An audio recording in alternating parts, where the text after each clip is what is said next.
ऐसी लीला ठाकुर जी कर रहे हैं कि किसी को भरोसा ही नहीं हो रहा कि जगत नियंता जगदाधार ये कर सकता है।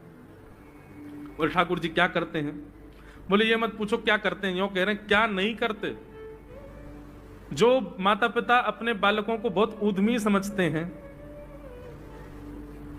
बहुत बड़ी कृपा है ठाकुर जी की कि आपके घर ठाकुर जी जैसे उद्यमी बालक नहीं है। ऊधमों के सिरमौर हैं ठाकुर जी। कैसा उद्यम मचाते हैं? नहा धो करके ठाकुर जी सवेरे तैयार होते हैं, सबसे पहले गैयाओं के पास जाते हैं। मैया केवे लाला नहा धो के सबसे पहले गैयान को प्रणाम करवे जा, गैयान को स्पर्श कर फिर कछु करियो।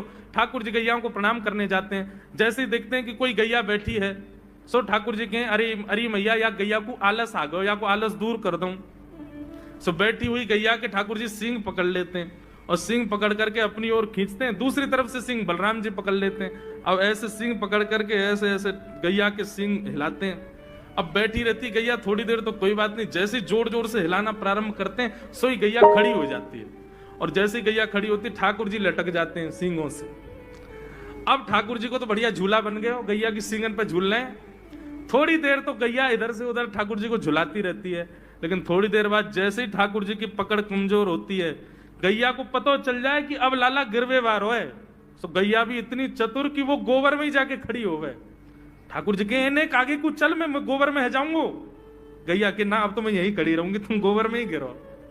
और सोई ठाकुर जी को हाथ छूट जा, मैया मैया बचाइयो, देख जे गैया मुंह को गोबर में फेंक रही है। अब मैया जब तक बचावे आवे तब तक तो लाल जी के हाथ छूट जाएं और ठाकुर जी गले गले तक गोबर के ढेर में जाके गिर जाएं।